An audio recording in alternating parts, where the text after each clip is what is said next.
lavo mi ropa. Esto es El Lavadero del Jazz. ¿Tienes un lavadero o quieres instalar un lavadero y no sabes cómo? Aquí te vamos a enseñar cómo. Donde haremos chaca chaca entre conversaciones e historias detrás de la escena jazzística en México. El lavadero tiene que dar a nivel, tanto así como para allá.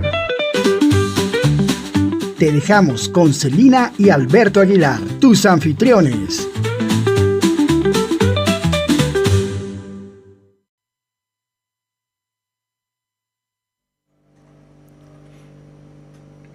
Bueno, pues buenos días y buenas tardes para quien nos escuche a la hora que quiera escucharnos. El día de hoy estamos pues realmente contentos con tener a un personaje dentro de esto que es el lavadero del jazz, que pues justamente hace honor a este programa como invitado. Se llama Javier Quirarte, periodista, alguien que nos puede contar muchísimo más que nosotros de todo lo que ocurre o ha ocurrido en el jazz. Antes debo contarles que está Quique de la Rosa en los controles y Celina Aguilar, que está en la dirección de esta estación. Pues Javier, bienvenido, qué bueno tenerte por acá. Ayer te escuchamos ahí en el Palacio Postal para hacer ese gran cierre del Festival Jazz Book con un homenaje al blues, y que, bueno, para nosotros es muy significativo porque además tú participaste en el primer Jazz Book. O sea, estamos hablando no de hace 12 años, sino hace más tiempo, porque en algún momento se suspendió por cuestiones sanitarias todo esto. Estamos hablando del año 2010, el primer Jazz Book. Estamos hablando de hace 15 años. Y me gustaría que nos contaras un poco tu trabajo como periodista primero y nos vamos por partes. ¿Cómo llegaste al periodismo o por qué? Al periodismo, según yo de niño, me encantaba leer periódicos, sobre todo las secciones cultural y de espectáculos. La de política nunca me interesó, debo confesar. Deportes tampoco, porque además las secciones de deportes eran malísimas, hasta que el 1+1 hizo una sección más objetiva, digamos, ¿no? Casi siempre todo era muy parca, las secciones de deportes, no sé, por ejemplo, las de Nota Roja eran más imaginativas, ¿no?, que las de deportes. Bueno, en fin, eso fue un poco lo que me acercó, pero al periodismo musical creo que es lo que nos puede interesar aquí a los que quieran saber de ropa sucia. Es algo muy curioso y es algo que he estado pensando últimamente, esta frase, tal vez lugar común, pero pues, los lugares comunes suelen basarse en certidumbres, ¿no? La música de alguna forma me escogió, ¿no? Yo de niño no quería ser músico, pero recuerdo que uno de mis juegos, yo tengo 2 hermanos y 2 hermanas, yo soy el que está en medio de los 4. Yo jugaba a hacer los Beatles, pero con mis hermanas, no con mis hermanos, que sería lo normal, digamos. Y jugábamos, ahí agarraba la escoba y decía, no, ni siquiera sabía hacer abajo guitarra, ¿no? Pero pues era un juego, ¿no? Y la música siempre me gustó. Y cuando yo estaba en la preparatoria, yo había empezado a tocar la guitarra porque mi hermano mayor estudiaba guitarra y dejó el instrumento porque decía que no tenía capacidad, y yo no dije que tenía capacidad, pero empecé a agarrarla y aprendí un poco de guitarra por mi cuenta. Y en la prepa conocí a un compañero, Luis Muñoz, que ya falleció, que un día me invitó a un ensayo y que vamos, vente que tengo un grupo, y pues vamos, sí. Y pues que toca, pues toca el bajo no sé, yo sabía que existía el bajo, pero jamás había tocado uno, y pues pronto sí empecé a tocarlo y estuve un tiempo en este grupo que se llamaba Ego Blues, que hacíamos blues también, rock, pero como el grupo también tocaba en fiestas, de repente pues tocábamos hasta cosas populares, ¿no? Pero tiempo después lo dejé porque me interesó más la fotografía, a la que también me he dedicado. Y me dediqué muchos años a la fotografía creativa, vamos a decirle así. Y lo del periodismo musical, vino porque yo empecé a colaborar en un suplemento que se llamaba El Día de los Jóvenes, del periódico El Día. Del periódico El Día, Sí. güey, hace... Hace muchos días. Sí. Ahí escribí algunas entrevistas culturales, sobre todo. También publiqué algunas fotografías. Y después, no sé por qué, las cosas se enganchan y la memoria se pierde. Publiqué una serie de fotografías en el suplemento del Nacional que se llamaba El Dominical. Uh-huh. Tenían ellos en la contraportada publicaban así varias fotografías porque era tamaño, no recuerdo el nombre del periódico, y publiqué, había varias fotografías. Entonces yo le dije a la coeditora que me hubiera gustado, Carmen Corona del Conde, que ojalá que nos estuviera escuchando, mando un saludo, que me hubiera gustado colaborar cada semana fijamente con fotografías. Me dijo, no, es que esto es rotativo y a veces ponen otras obras de artes plásticas, no nada más fotografía. Y bueno, el caso es que me dijo que a lo mejor hablara con el encargado de cultura del periódico Nacional, y ahí llegué yo ofreciendo mis servicios, y no sé por qué empecé a escribir unos pequeños ensayitos sobre literatura y jazz. Ajá. La relación por ejemplo, de Gustavo Sainz, escribía en tal novela, algo relacionado con el jazz, Carlos Fuentes, así varios escritores, y publiqué una serie de textos.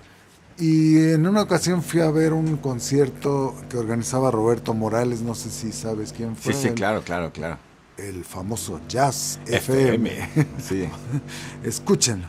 Pues él organizaba una serie de conciertos porque tenía estación de Jazz FM que pues pasaba jazz las 24 horas del día, era así neto, ¿no? Y Ajá. Él era el único locutor, sí. Y el único que decía qué música se ponía. El caso es que tenía una serie de festivales anualmente en la Olinjo Listli, y en esa ocasión fui con una amiga a la que yo ilusamente pretendía, una compañera de trabajo. Yo trabajaba en la UNAM. Ajá. Y fuimos a ver a Terence Blanchard, y me acuerdo que cuando nos despedimos me dice esta muchacha, dice, no, pues yo voy a dormir así, y puso una cara así de ensueño, y yo, ay, derritiéndome, ¿no? Pues yo también, pero no por la música. Pero bueno, el caso es que al día siguiente platicamos del concierto, y pues yo estaba también entusiasmado del concierto también. Y me dice, pues ¿por qué no escribes? Y dije, pues sí, ¿por qué no escribo? Entonces le dije a este editor de cultura que había ido al festival, que si podía escribir alguna reseña o algo. Y me dice, lo que pasa es que aquí no publicamos porque este es como un suplemento, no de noticias, entonces ve con José Luis Martínez Salazar, que es el editor de espectáculos. O sea, estaba ese problema de cultura. Sí, o sea, sí. Si la música de Sí. cierta tendencia es claro. Espectáculo o cultura. Sí, sí. Que fue en este caso muy afortunado, porque fui con José Luis y me dice, pues órale, ya. Y no sé, se iba a presentar Enrique Neri. Y le digo, ay, pues si quieres lo entrevisto porque va a estar en el festival. Y, pues órale, ¿y de cuánto la entrevista? Pues lo que te dé, me dijo, lo que te dé, pues a ver qué me da. Ya fui con Enrique, lo entrevisté, no lo conocía, pero pues, inmediatamente conectamos. Bueno, ustedes lo conocieron mucho, muy de cerca, y era un tipo muy, muy afable, ¿no? O sea, conectabas de entrada, ¿no? Entonces hice la entrevista, y ¿cuánto me dio? Pues me dio para una plana, eran unas planas de este tamaño del periódico, o sea, no sé, lo que serían ahorita 8,000 caracteres. Entonces, pues sí dio para ese espacio, y a partir de eso yo no sabía que existía una sección de jazz en el periódico, porque José Luis Martínez es un gran editor que tenía una idea muy clara de lo que quería hacer diferente a otros periódicos o a otras secciones culturales. En este caso tenía un día dedicado, dos páginas centrales dedicadas al rock, 2 al jazz, 2 al teatro, 2 a radio, 2 a artes plásticas y algunas otras cosas. El caso es que se cubría cosas que no se cubrían cotidianamente. Así 2 páginas era insólito, ¿no? Tabloide es el tamaño de tabloide. Y entonces ahí empecé a colaborar y también cada semana publicaba una entrevista de jazz a toda página. Y recuerdo muy bien que por esos tiempos conocí a Lander Bess y él me decía, pues ¿qué vas a hacer cuando se te acaben los músicos? Pues ahí sigo, ¿no? No se me han acabado, me voy a acabar yo. Pero los músicos, sí. Pues sí, como los Era hongos. una época muy diferente y complicada para el jazz, ¿no? O sea, hablar de jazz como un tema era... Claro, sí, por eso fue así caer, ¿qué digo? Blandito en agua, ¿no? O sea, un océano. Estaba David Cortés escribiendo, estaba Sergio Monsalvo, estaba Alberto Zuckerman en esa sección, estaba yo, estaba Elena Vilchis, ¿quién más estaba? Pues básicamente, de repente, Oscar Sarkis, que bueno, escribían ellos también de rock y de jazz, Oscar Sarkis, que también sigue escribiendo, bueno, sigue haciendo ahora radio. Entonces sí era, además era interesante porque estábamos escribiendo sobre cosas muy diversas. Por ejemplo, Zuckerman escribía mucho sobre jazz europeo, Monsalvo y David Cortés más cosas vanguardistas, ¿no? Y había otros reporteros que escribían sobre lo que se estaba haciendo. Y yo alternaba los músicos que venían con los músicos locales, ¿no? O sea, hacía entrevistas básicamente y también escribía artículos, ¿no? Y pues así empezó. Y no para, ¿no? Sí, porque tengo entendido que incluso ya te jubilaste, pues, ¿no? Sí, laboralmente. Laboralmente, en esta parte periodística, ¿no? Sí. De los periódicos, de lo cotidiano, pero sigues haciendo periodismo y sigues haciendo una crónica, sigues hablando de lo que ocurre. Bueno, eso ya es... Sí, he tenido suerte, o sea, tú dices que eso era difícil, y sí era difícil que alguien escribiera sobre ellas, pues yo no creía que, bueno, ni siquiera me pasaba por aquí que escribieran sobre jazz, y por otro lado fue una época buena, en cierto sentido, porque existían algo que a lo mejor algunos de nuestros escuchas, videntes y todo, no sepan, que se llamaban disqueras, ¿no? Algo así del medioevo, ¿no? Sí, claro. Empresas que hacían discos. Entonces, eso me facilitó grandes entrevistas, ¿no? Warner, por ejemplo, tenía o tiene, no sé si todavía, a Pat Metheny, que va a venir por aquí. Entonces yo tuve oportunidad de entrevistar a Pat Metheny 2 o 3 veces, a Joshua Redman como 4 o 5, a Brad Meldau 2 o 1 vez, de Kronos Quartet no se diga, lo he entrevistado, ya me ha de alucinar, ¿no? Cada vez que lo ve. Laurie Anderson, que es otro ámbito, pero pues muchas cosas que ocurrían y que ahora, al menos yo no las veo igual, ¿no? Los promotores, por ejemplo, había promotores, o hay todavía promotores que están luchando por preservar este trabajo individual. O sea, yo soy promotora de conciertos y mi promotora soy yo, no es una gran compañía que detrás tiene gente que hace este trabajo, ¿no? Recuerdo, por ejemplo, a Orly Bagel, que sigue activa. Gracias a ella también pude entrevistar a muchos músicos de los que han venido, y bueno, de la escena nacional, pues el ir, por ejemplo, a Arcano, que nos abrió las puertas para hacer alguna celebración de esta sección de jazz, pues también me hizo conocer a muchos músicos de la escena. He estado revisando mis materiales y me encuentro con entrevistas del 93, con Eri precisamente, con Héctor Infanzón, con Tony Cárdenas, que se nos adelantó hace muchos años, el gran baterista. Y pues sí me doy cuenta que he sido muy afortunado por un lado, y por otro pues muy insistente, ¿no? Sí, claro. Me decía un amigo de una disquera, es que tú no tienes llenadera, porque ella llegaba y le decía, oye, que ya salió tal disco. Pero ¿quién te dijo, no? Pues revele y hacer que sí. Sí. Y consígueme una entrevista, ¿no? Sí, pero es una pasión al final, ¿no? Sí, ¿Cuántas notas tienes ya publicadas?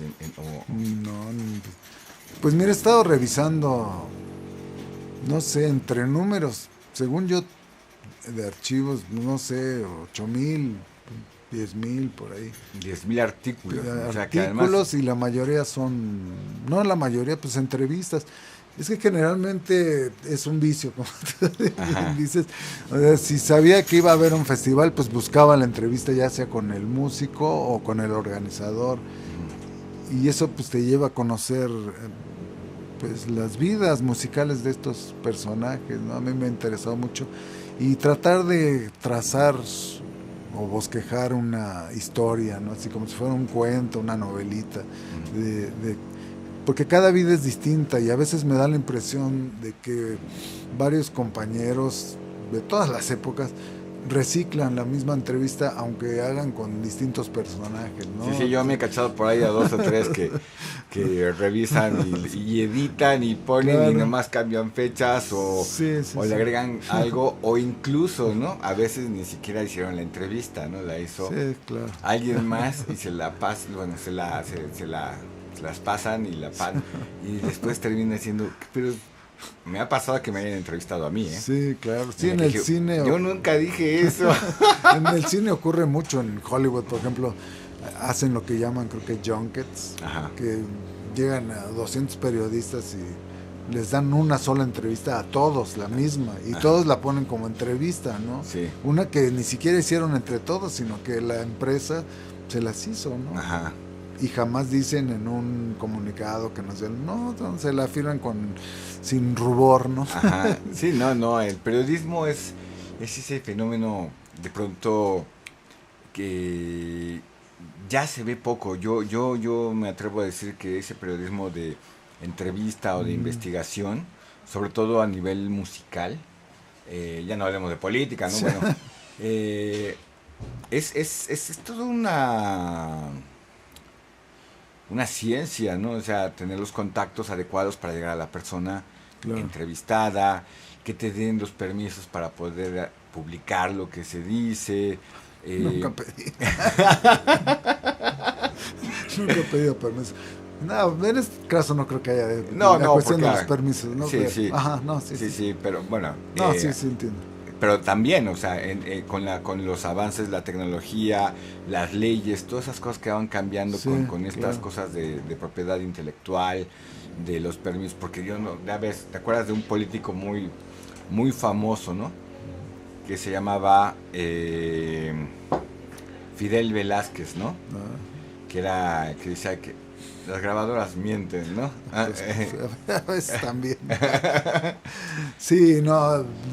Te he estado tratando de pergreñar, porque no es otra la palabra, ahí en tu casa, en mi casa, las grabaciones, porque además he tenido el cuidado y el descuido a la vez de grabar casi todas las entrevistas que tengo. Ajá. Entonces, así que es una historia así que del cassette, bueno, grababa en piedra primero, luego en cassette, normal que sería, después mini cassette, mini disc y ahora teléfono, ¿no? Entonces, y sí he tratado de reconectar todo este material, porque pues ahí está la voz de Herbie Hancock, ahí está la voz de Brad Mehldau, por hablar otra vez de Carlos Santana, están las voces de Neri, están las voces de Chilo, Morán.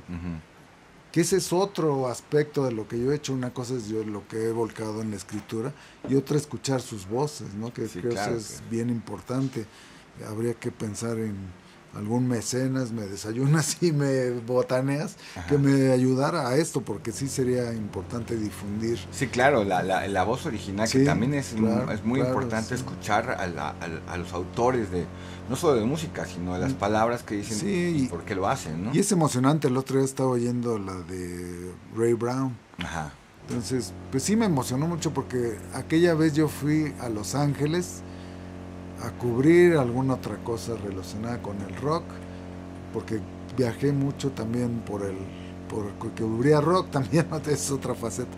Ajá. Y estaba en Los Ángeles y supe que iba a estar en el Catalinas, el trío de Ray Brown, y dije, no, pues aquí yo voy, ¿no? Y ya fui, llegué, y pues terminó como a la 1:30 de la mañana, y me acerqué y le digo, oye, Mr. Brown, podríamos hacer una entrevista, y dije, pues me va a mandar a volar, ¿no? Ajá. Sí, claro que sí, cómo no. Entonces volver a oír esto 20 años o más después, la grabación, pues sí, me emociona mucho, es un trabajo y un placer sobre todo, ante todo, ¿no? Sí. Porque pues sí soy millonario, pero no por mi trabajo, ¿no? Es una herencia que me dejan. Sí, el dinero no es importante para vivir, pero todo este trabajo pues sí ha sido fruto de una pasión, ¿no? Sí, claro. No, es que ese es el motor, ¿no? Uh-huh. Es el motor. Para los que nos están escuchando, hay, no sé si se pasa por ahí en la grabación una vibración, pero no es parte de nuestro estudio ni nada. Tenemos una remodelación de una casa al lado, y entonces por más que está aislado y todo, no sé si se llega a pasar el ruido, pero se escucha un motorcito ahí. No son fallas de origen. No son mis tripas, ya desayunamos. Sí. Y bueno, viajaste mucho.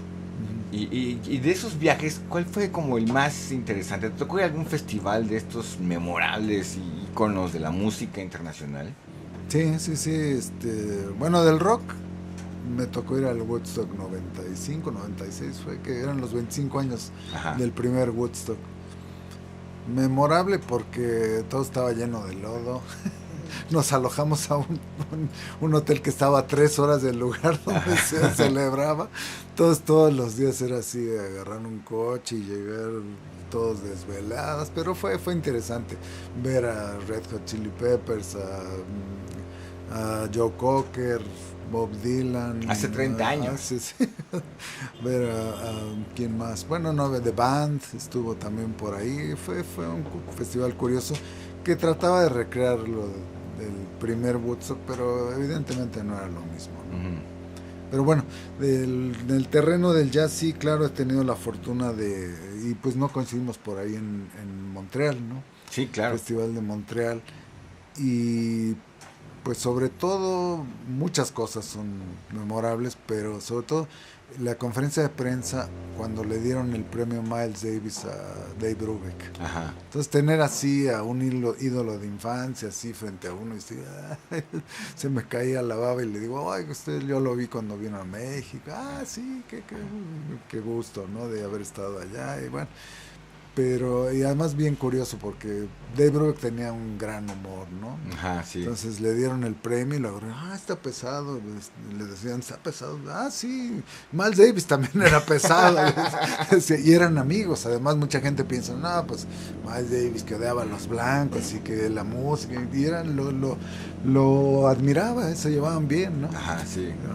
Y este festival pues sí, hubo una ocasión en que tocó Dave Holland, por ejemplo, con varios 4 conciertos, porque organizaban uno en la sala La Pleiad, creo que era esa, 4 conciertos con diferentes agrupaciones, en este caso era Dave Holland, y así para aumentar mi ego, alimentarlo, me recuerdo, sabes que lo encontré en el elevador, iba él saliendo del elevador y iba entrando, y se me quedó viendo.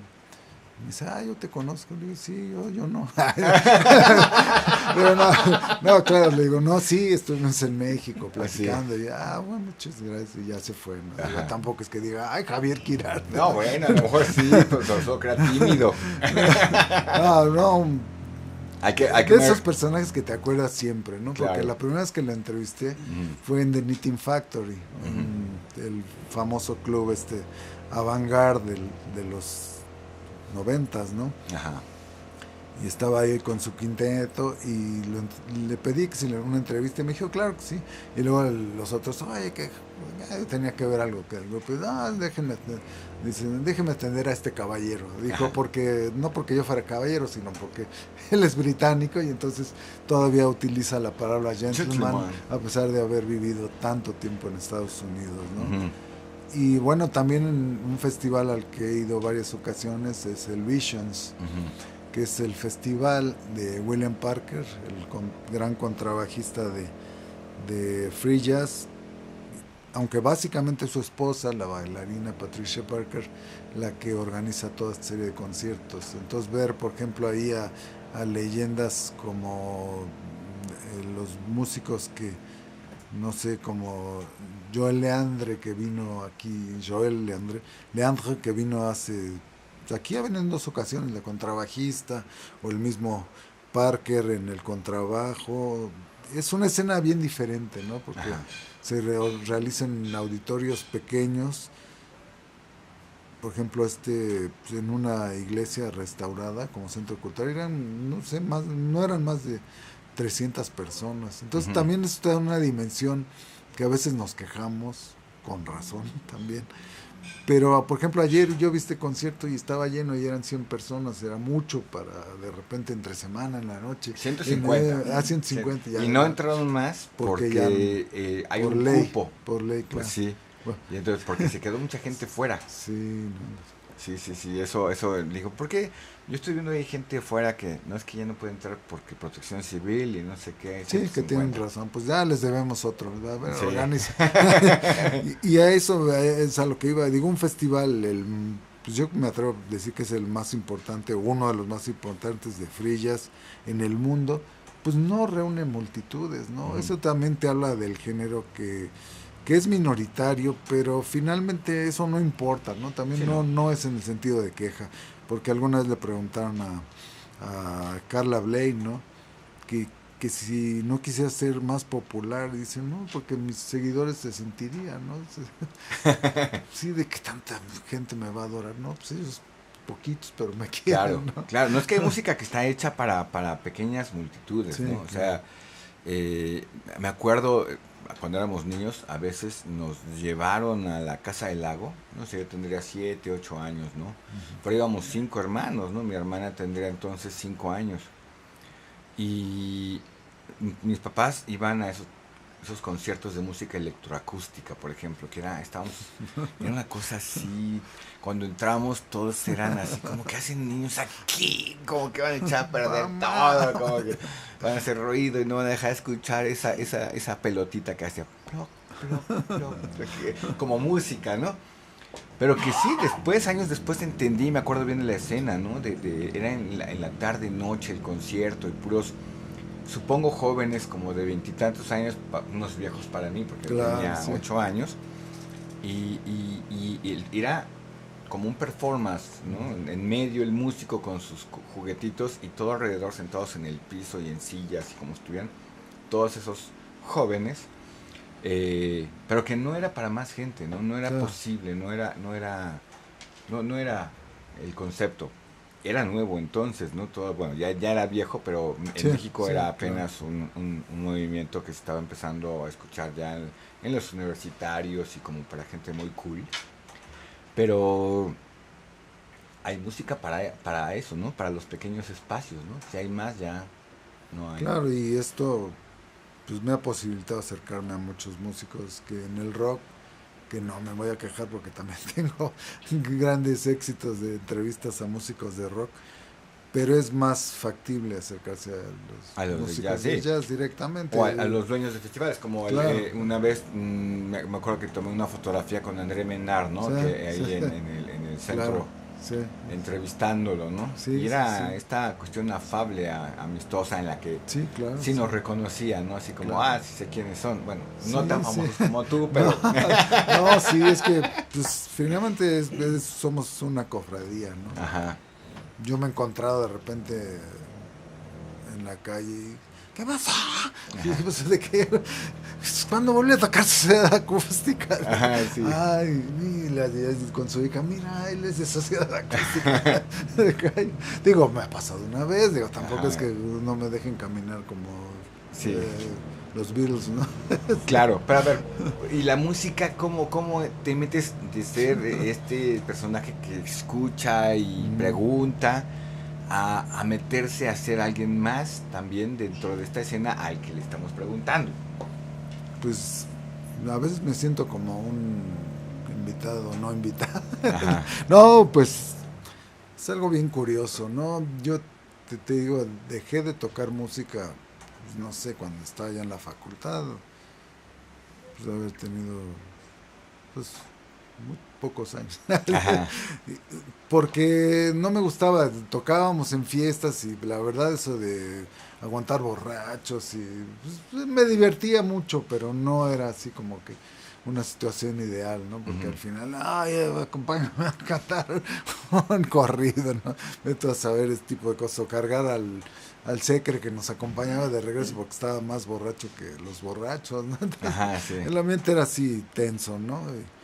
Y me dediqué más a la fotografía y luego al periodismo y toda esta historia. Y cuando publiqué el libro de Ritmos de la Eternidad, que vamos a hacer el anuncio, contiene 52 entrevistas a músicos de diversos géneros, sobre todo jazz, algunos bluesistas como B.B. King, que es otra de mis glorias, ¿no? B.B. King y Buddy Guy, por ejemplo, o un rockero como David Byrne, y gente del clásico avant-garde, digamos, como David Harrington de Kronos Quartet. Publiqué este libro gracias a Conaculta, que nunca quiso volverlo a editar, aunque se agotó rápidamente. Ajá. Así que si saben a alguien de ahí, de algún editor, por favor, tenemos 2 o 3 volúmenes más por editarse. Sí, que estaría genial poder ver todo eso, ¿no? Claro, claro. Y lo fui a presentar e invité a grupos a la presentación, lo organizó Conaculta, y invité a un dueto que se llama La Perra, que es de rock en oposición, es una curiosa formación de bajo y batería. El otro era Casa de Agua, me parece, que era Casa de Agua, sí, y Marcos Miranda con Huitzilín Sánchez a dueto, el pianista Huitzilín Sánchez. Y ya hicieron la presentación, o algunas.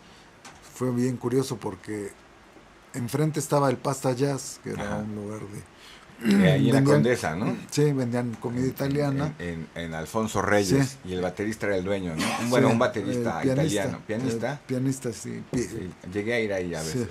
Sí. Ya me imagino. Y luego, tenía no sé qué celebración de aniversario también, entonces toda la gente que estaba acá de repente se iba allá al chupe y regresaban y andaban todos, entre ellos el pianista, ¿no? Y después se puso medio mal, pero bueno, finalmente sí acabó cumpliendo el cometido. Y después se organizó otra presentación en Tower Records, porque además, este es un paréntesis, se editaba una revista que se llamaba Latin Pulse.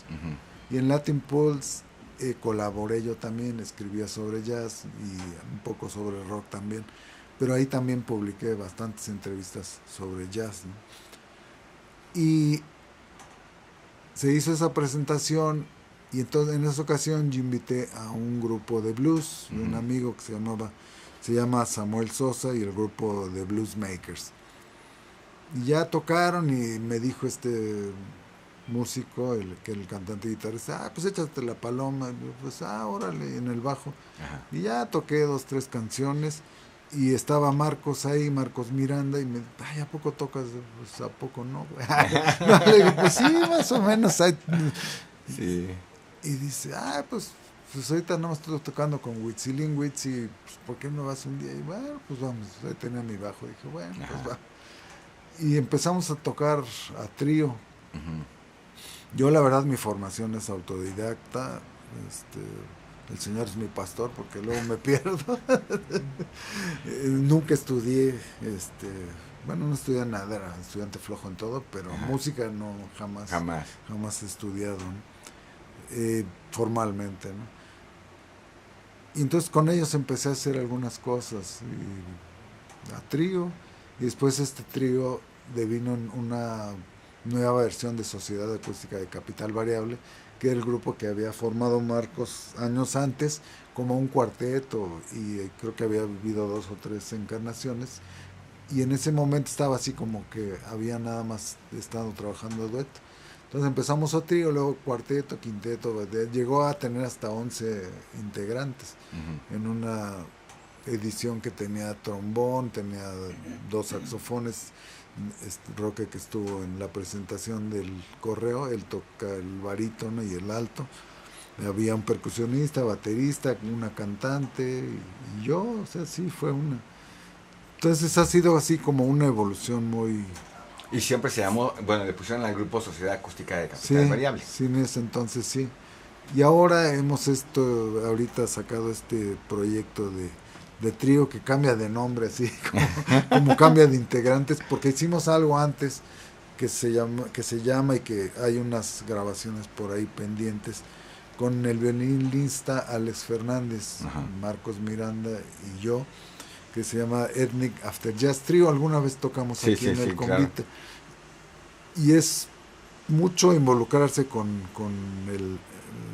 pues, la improvisación libre, el jazz, la música, pues no música del mundo, porque la música del mundo es así como que mezclar electrónica, o fue el concepto, ¿no? Uh-huh. Pero música de otras culturas, ¿no? Y instrumentos de otras culturas.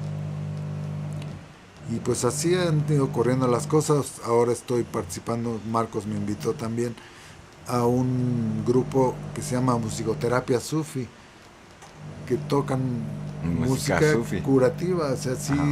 efectivamente sí pasa que la gente se va, se acuesta, se conecta con la música y de alguna forma cura emociones, incluso dolores. Hay gente que sí ha dicho que se curan ciertos dolores. Y pues sí, eso es. Finalmente yo creo que la música en general pues es curativa, ¿no? Sí, excepto el reggaetón. Sí, pues es que hay enfermos incurables, ¿no? Sí, tóxicos. Así, Hay enfermedades tóxicos. que son ya mortales. Sí, pero por ejemplo en este proyecto siempre es prácticamente tú y Marco Miranda los que llevan la conducción de proyectos nuevos, del mismo proyecto que va cambiando. Me recuerda un poco el proyecto no tiene nada que ver y salvando estas diferencias, con el Cuarteto Mexicano de Jazz, ¿no? Que también tiene una época en la historia prolongada, ¿no? O sea, el maestro Telles, claro, en el que va cambiando de integrantes, pero se mantiene el concepto de lo que significa ser el Cuarteto Mexicano de Jazz. Y aquí en la Sociedad Acústica de Capital Variable es muy parecido desde mi punto de vista, en el sentido de que pues ya son muchos años, ¿no? Van trabajando. No solo es una evolución y experimentación, sino también una cuestión, como dice su nombre, el simple nombre, ¿no? Bueno, Sociedad Acústica de Capital Variable, que es un poco la representación de la realidad de muchos músicos en general, ¿no? O sea, esa falta de recursos a veces económicos, pero no creativos. Claro. Y que se impone la voluntad y la pasión de la música para continuar haciendo este trabajo, ¿no? Sí, no se puede hacer de otra forma, ¿no? O sea, no te vas a hacer rico, y eso pues no lo he oído de aquí, sino de todo el mundo, ¿no? Ajá. Me acuerdo una vez entrevisté a Harold Booth, que hacía música experimental, y dice, pues escogí la peor profesión del mundo, ¿no? Ser músico experimental, pero pues es lo que hago, ¿no? Sí. Finalmente, pues no tiene uno cerebro para hacer dinero, si no ya lo hubiéramos hecho, ¿no? Sí. O por lo menos tratar. Pero no se le da a uno. Bueno, claro que esto, ahorita que hablabas, pues sí, Marcos Miranda, sí, es demasiado cerebro, a veces pienso, sí, él es quien ha dado todas esas direcciones, yo me veo más como su cómplice, ¿no? Uh-huh. Sí, siendo claro que lo retroalimento y a veces lo desespero, pero creo que sí hay una mirada así muy amplia, ¿no? Hacia hacer cosas diferentes, y él lo que ha logrado, y lo veo con otros músicos también, es sacar cosas que uno no sabe que tiene, ¿no? Uh-huh. No es de que te vete para acá, sino que de algún modo te orilla o te hace sentir que puedes hacer otras cosas y las haces, ¿no? Yo casi pues soy tímido, o sea, y con la voz de repente me cuesta trabajo, ¿no? Ajá. Y él me ha ayudado mucho en ese aspecto, ¿no? Sin embargo, tú eres el que cantas. Sí, la voz cantante. ¿No? Y pensaba en esto que decías de Capital Variable, pues sí es variable en muchos sentidos, y en las músicas que varían, los elementos que varían. Y, por ejemplo, nosotros tocamos mucho tiempo en la Casona del Elefante, uh-huh, que era un lugar ahí en San Ángel de comida hindú, uh-huh, y tenían en el bar, había música, y tocamos 2 días por semana, que ese ha sido una estancia prolongada, creo que un año o dos, todos los viernes, todos los sábados. Nos pagaban nada, pero bueno, un poquito. ¿Sí? Pero lo interesante fue que logramos desarrollar este sentido de musicalidad, de musicianship, lo que dicen en inglés, ¿no? Aquí creo que no hay una palabra exactamente igual, pero es esta complicidad de músicos y de amigos, sobre todo porque eso es lo primero, ¿no? Creo que somos amigos y somos, a partir de eso podemos hacer música. Claro, a partir de ese lenguaje íntimo, musical, sí, de entendimiento, son además los grandes grupos, ¿no? Sí. Los grupos que dejan huella, en que a veces los caracteres pueden ser explosivos, sí, y puede ser, pero la música sí, termina siendo una cuestión muy creativa, ¿no? Muy se entiende y tiene una identidad. O sea, tú escuchas la música de alguien que tiene esa posibilidad de llegar a eso, y luego sabes quién es, sí, ¿no? claro. Sí, sí. Sí, te decía de este lugar porque ahí en la Cosana del Elefante sucede algo muy curioso, y como sucede en todos los grupos, ¿no? Fulano no puede, sutano no puede. Me acuerdo alguna vez en un festival importante en Cancún, Festival de Jazz de Cancún,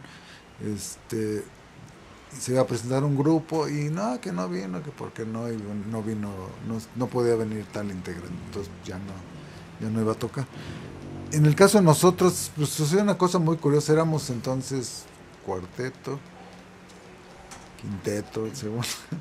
Pero había ocasiones en que, no sé, el pianista no podía ir, pues tocábamos igual, bajo, guitarra, batería y saxofones y calimbas y todos los instrumentos que toca Marcos. O esta vez no vino el baterista, pues va, y esta vez no vino el bajista, y va, y esta conformación le daba distintas sonoridades distintas al mismo repertorio, que además era también muy cambiante, le da otra dimensión. O que llegaba de invitado un trombonista, pues igual también cambiaba, ¿no? Alguna vez me tocó a mí nada más con el pianista, y yo, ¿y ahora qué hago aquí?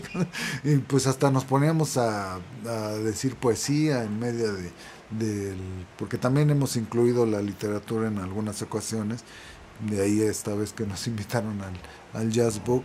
Sí. Y me acuerdo que el cuate del otro grupo decía, pues esto no es centro cultural. Pues sí es, ¿no? La música no es cultura, güey. Pero bueno, esos eran los pormenores de esto. Y pues sí, tocar así tan seguido sí era importante, fue muy importante en esa época. Y al mismo tiempo estábamos grabando un proyecto que no ha salido por esas circunstancias de la vida, de 6, 7 discos de improvisación libre con este grupo que se grabó así. Y es no sé, a veces y somos nosotros así, una improvisación así en 6, 7 discos, que muy diferente de un disco a otro, de un disco a otro. Y pues esto se lo vemos a Marcos, porque él sí es necio, ¿no? Yo recuerdo la primera vez que íbamos a sacar el primer disco, no, pues ¿cómo lo vamos a sacar? Que pues no tengo dinero, no tenemos dinero. No, tú espérate. Y salió el primer disco con el tiempo, buscando aquí, buscando allá, pagando todos o pagando el amigo, así. Sí. ¿No? Como se hace la escena aquí, ¿no? Ustedes esto del Festival Jazz Book, pues han tenido que buscar cómplices, ¿no? Y a veces los cómplices fallan, ¿no? Pero a veces cumplen de más, ¿no? Y uno agradece, ¿no? Que por ejemplo esto que empezó con el Fondo de Cultura, pues siga adelante, esperemos que... Sí, no, nosotros esperamos, estamos muy agradecidos con ellos por esta complicidad, pero sí, un día cambia la dirección, cambia las personas que pueden entender esto, que además es hecho así. Ayer platicábamos, ¿no? Un poco esta situación de cómo se hace un festival. Estaba platicando con Natalia, la locutora de radioeducación, sobre cómo se hace este festival, ¿no? Y me decía, es que mucha gente incluso de pronto se puede imaginar que hay recursos y que hay muchos contactos y tienen la vara alta aquí y no, es una cuestión de acuerdos entre personas interesadas en la difusión de la música de calidad en los medios adecuados, para que no quede como el famoso dicho chino, ¿no? De si se cae un árbol en el bosque y nadie lo vio, no existió, ¿no? No. Que es lo que ocurre con en el caso de los festivales, con muchos festivales, ¿no? Que seguro hay muchas personas que tienen la intención de hacer un festival, de hacer una continuidad de este trabajo, de tener el apoyo de mucha gente, pero a veces no lo logran, ¿no? Y tú me contabas ayer, ¿no? De esta parte de, bueno, pues cuántos primeros festivales no hay, justo por no, yo digo que es un poco de suerte también, el hecho de que se conjuguen esas situaciones y esos cómplices para poder hacer difusión de eso, porque digo, no está en duda en absoluto la calidad ni el talento de los músicos invitados a cualquier festival, sino el problema es cómo se difunde, ¿no? Cómo se entera a la gente que existe esto, que hay una convocatoria a ir a escuchar, y aunque sea gratuito, a veces pues no va nadie, ¿no? Es muy triste y es muy lamentable el esfuerzo y desalentador para muchos entusiastas de la cultura. Claro. Y bueno, pues como dices, en México es así, ¿no? Se va haciendo de una manera que pues es complicado, ¿no? O sea, sí, das parte de tu vida, ¿no? Y sí. no lo digo como queja. No, pero volvemos sí, a lo que decíamos, la diferencia sí. es que eso no es espectáculo, no nos va a dejar dinero, ¿no? Es cultura. Sí, cuando les conviene es cultura y cuando no es.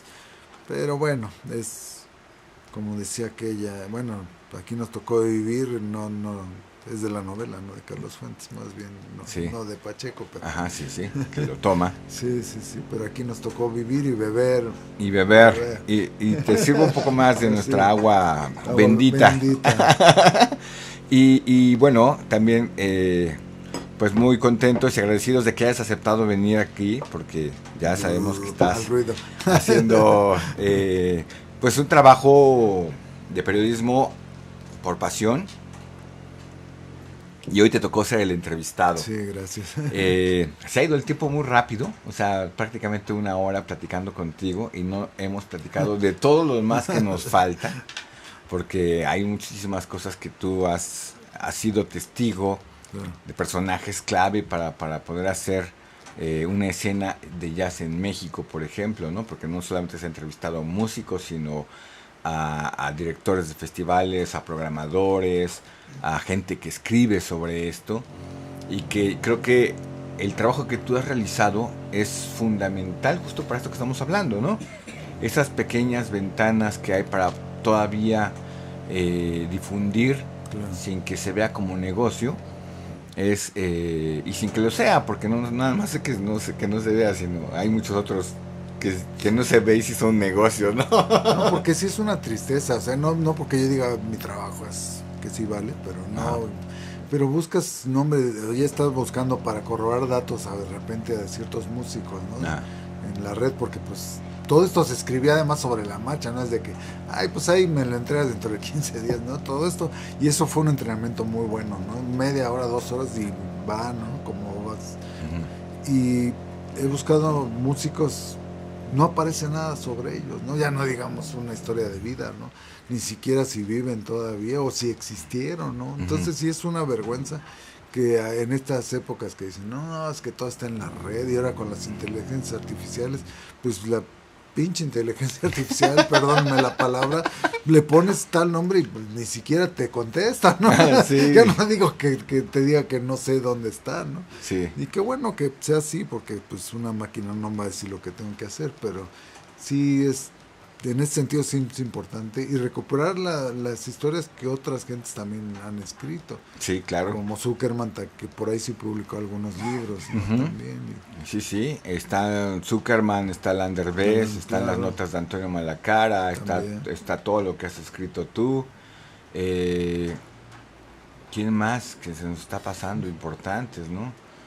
Porque muchas cosas son de radio, pero también como las pláticas, ¿no? Las escuchas una vez y muy importantes, ¿no? En esas entrevistas, pero no quedan, no las subieron a la red, nadie hizo un pequeño blog para decir, bien, está esta entrevista y aquí está pues esta simplemente información. Estaban hablando el otro día de la Universidad de Voz Viva, no sé cuántos discos tienen, Sí, tienen muchos, y bueno, pues obviamente tienen Octavio Paz, Carlos Fuentes, ¿verdad? Pero ¿cuántos escritores no también deberían de estar así, ¿no? Por eso pensaba en lo de las voces, ¿no? De Sí. en algún lugar colocar todas estas voces, porque además son rockeros también, tengo también escritores, tengo artistas plásticos, hasta un ajedrecista campeón mundial, así que alguna Ajá. vez, boxeadores, no Sí, sé, sí, de sí, todo. sí. Sí, no, es que hay de todo, ¿no? Y, por ejemplo, gente como tú, que también se dedica a entrevistar, que no hay donde encontrar todo esto que han hecho, porque todo ha sido hablado. Sí, ¿No? claro. Me acuerdo ahorita de Germán Palomares, por ejemplo, ¿no? Sí, todo. Que Raúl de la Rosa podría ser el mismo caso, pero ya se atrevió a escribir sus memorias y ya están publicadas y ya está. De lo que se acuerda. No De lo sé. que- Un saludo, Raúl.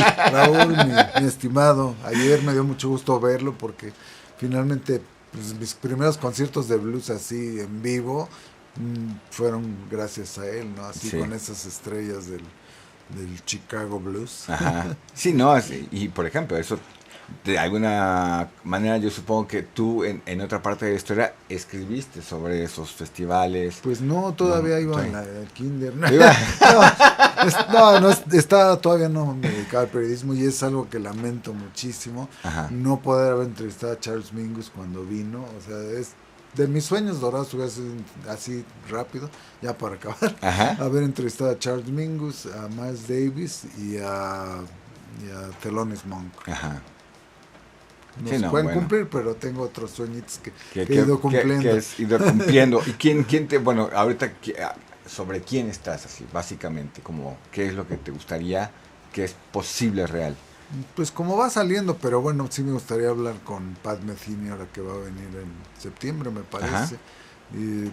Porque aunque no es digo, es un gran músico, no es de mis favoritos, pero es un gran músico, por supuesto. Ujú, Pero además es un gran conversador. ujú. Yo así que le rueda la canica, como dicen eso. Sí, tiene mucho concepto sobre el arte, sobre la música, sobre la vida. Es interesante hablar con él. Ujú. Sí, no, pues bueno, ojalá que Sí, que se dé. se dé y que lo podamos leer, ¿no? También. Claro, claro, porque claro luego que ocurre que no se publica o no, Sí, no. sí. ¿Cuántas entrevistas? Bueno, se te- con Yamaladín Takuma acabo Ajá. de hacer una entrevista que estuve friegue hasta que me la dieron, ¿no? No porque sea difícil, sino porque la situación era complicada, pero finalmente la hicimos por teléfono, ¿no? Sí, no, esto de las entrevistas luego no es tan sencillo como Sí, parece, ¿no? sí. Hay que hacer toda una cuestión de Sí, las condiciones. a logística, veces. calendarios, ocupaciones. No, estamos descubriendo eso. Sí. Pero ha sido muy afortunado esa posibilidad de poderlo realizar, de el proyecto que mi hermana está realizando desde varias áreas y que, bueno, me toca a mí ser parte de ese proyecto, pero que se vuelve una necesidad incluso, ¿no? Poder claro, hacerlo, poderlo claro. llevar a cabo y en el que, pues sí, básicamente es la pasión por hablar, difundir y encontrar el otro lado que no se ve Eso es lo habitualmente. Y que la gente esté ahí para escuchar, ¿no? Sí. Para ver y escuchar. Sí. Pues muchas gracias, No, al Javier. contrario, Realmente gracias a ha sido un ustedes. placer platicar contigo y poder que vengas aquí ahora a que te preguntemos nosotros y no Muy al revés. bien, muchísimas gracias por esta invitación y siempre, pues el convite es una casa para todos los músicos, ¿no? Pues muchísimas gracias. Gracias, Quique de la Rosa en los controles, Celina Gracias. Aguilar, que ahorita estamos haciendo un documental y está haciendo otras tareas de entrevista y de Sí. estas cosas que ya contaremos en su momento. Muy bien. Yo soy Alberto Aguilar, muchísimas gracias y nos vemos en otro capítulo más de El Lavadero del Jazz. Pueden jabón. revisar. Sí. Pues hasta luego. Gracias. Aquí termina el lavadero del jazz. Ya estamos en los últimos detalles para terminar. Te esperamos en nuestra próxima emisión para seguirle dando al chaca chaca.